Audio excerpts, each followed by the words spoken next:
Picture this. You're standing at the edge of 2026, watching everyone around you build massive portfolios while you're still sitting on the sidelines with money gathering dust in your savings account. The truth is, most people who start investing this year will make the same costly mistakes that could set them back years or even decades. But what if I told you there's a smarter way to approach investing in 2026 that sidesteps every single trap that catches new investors off guard? I'm going to share the exact strategy I use if I were starting my investment journey from absolute zero today. This isn't theoretical advice from someone who's never been in your shoes. After 8 years of investing and learning from every mistake in the book, I know exactly what works and what doesn't. By the time we're done here, you'll have a crystal clear roadmap that builds unshakable confidence, avoids the pitfalls that destroy most beginners, and sets you up for genuine financial freedom starting right now. But here's what makes 2026 different from any other year to start investing. The landscape has shifted dramatically, and the strategies that worked even 2 years ago might not serve you today. Most people are approaching this completely wrong, and that's exactly why they're struggling to see real results. Let me start with something that might shock you. Research shows that nearly 40% of adults can't handle a $400 emergency without borrowing money. This single statistic explains why so many investors fail before they've even gotten started. When life throws you a curveball and you don't have cash reserves, you'll be forced to pull money from your investments at potentially the worst possible moment. This is why step one has nothing to do with picking stocks or choosing funds. It's about getting your financial foundation rock solid. I know this isn't the exciting part you came here for, but skip this step and you're essentially building your investment portfolio on quicksand. Here's what most new investors do wrong.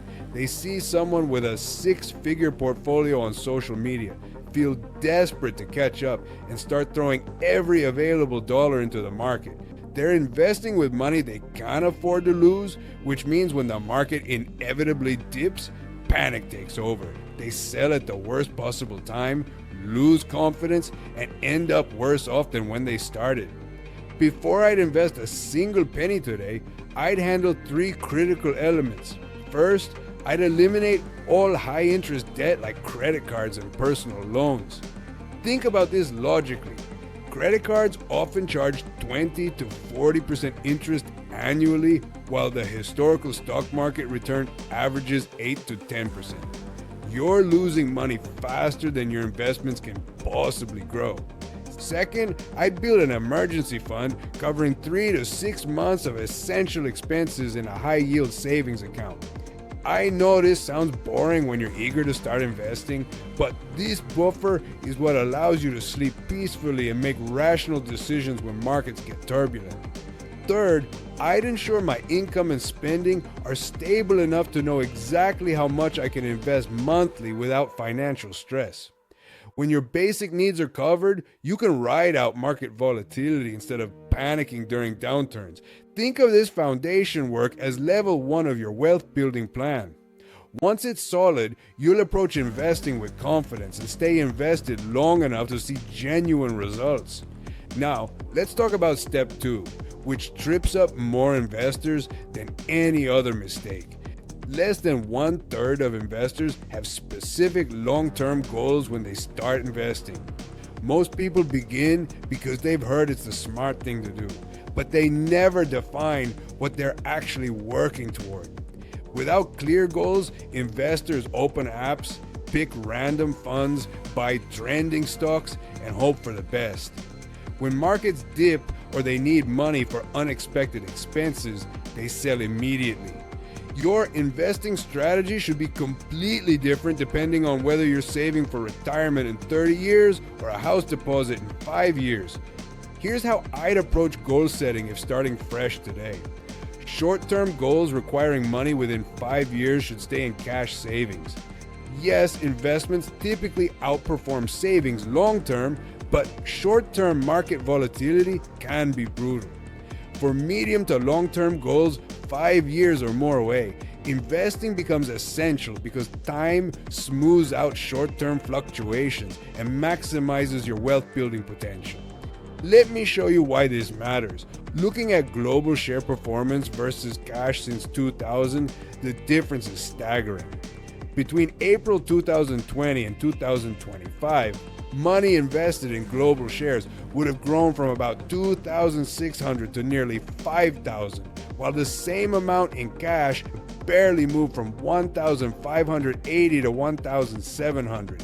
Time is your greatest ally in investing, but only when you're clear about your timeline. Step 3 is choosing an investment account, and this is where analysis paralysis kills momentum for most people. They research endlessly but never actually open anything. The truth is, once you've built your foundation and clarified your goals, this step is surprisingly straightforward. If you're employed, maximize your workplace pension first. The exact benefits vary by country and company, but you'll typically get employer contributions plus tax advantages. This is free money you absolutely cannot ignore. If you're self-employed, look into private retirement accounts that offer similar tax benefits without employer matching. Next, open a tax-advantaged investment account for money you can access before retirement. When you invest normally, you pay taxes on dividends, interest, and profits from selling. Tax-advantaged accounts let you keep all that growth, which compounds dramatically over decades. In the UK, this is a Stocks and Shares ISA. In Canada, it's a DFSA. Most countries offer some version of this powerful tool. Step 4 changes everything about how you view investing. If you invest just $100 monthly and earn the historical average return of 8 to 10% annually, you'll have over $140,000 after 30 years. You'll have only contributed $36,000 yourself. The rest is pure profit from compound interest. This is compounding in action.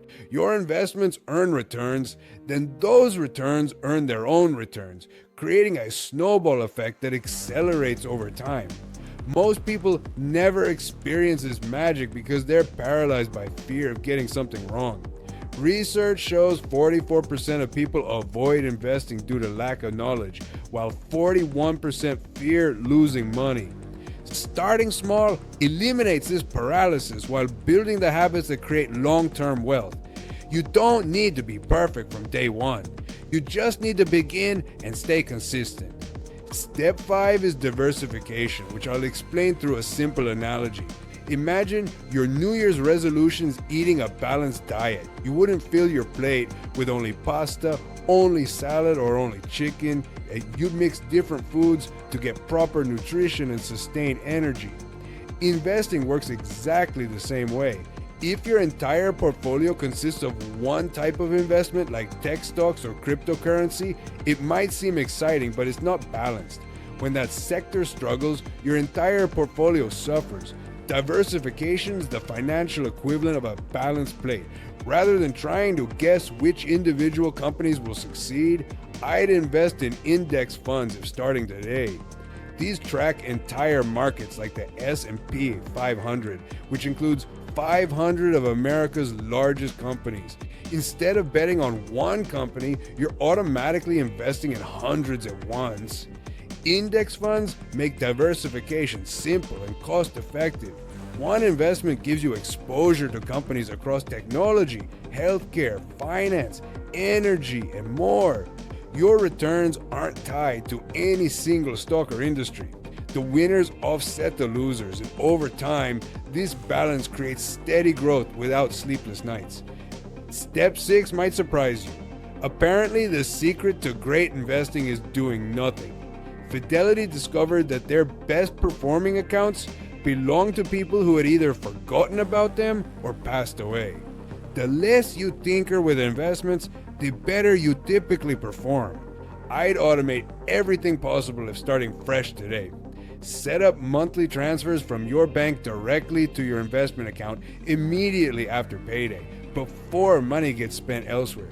This creates consistency without relying on willpower and protects you from emotional decisions during market volatility. Automation eliminates the mental gymnastics of trying to time the market. You won't waste energy wondering if now is a good time to buy or if you should wait for better conditions. Your money gets invested regardless of market headlines, and you can focus on living your life while your portfolio grows quietly in the background.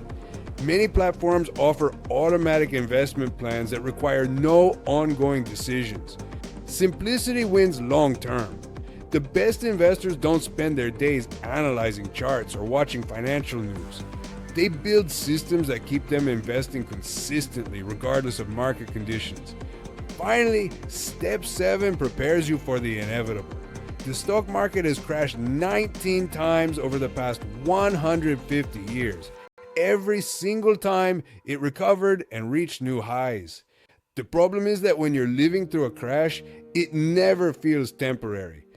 Looking at over a century of market history, we see crashes from the Great Depression, the dot-com bubble, the 2008 financial crisis, and the COVID pandemic. Some wiped out more than half the market's value. But what's remarkable is what happened afterward.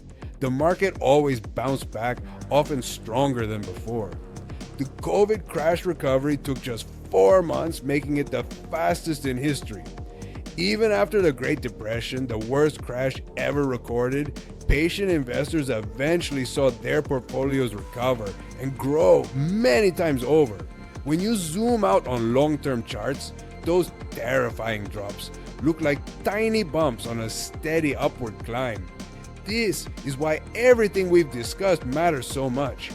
Having an emergency fund, clear goals, consistent investing habits, and diversified portfolios gives you confidence to stay invested when others panic.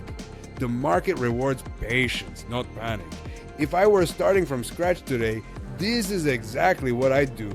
Build a solid financial foundation, define clear goals, choose appropriate accounts, start small but stay consistent, diversify through index funds, automate the entire process, and develop the mindset to stay calm during inevitable downturns. You don't need a 6-figure salary or finance degree to invest successfully.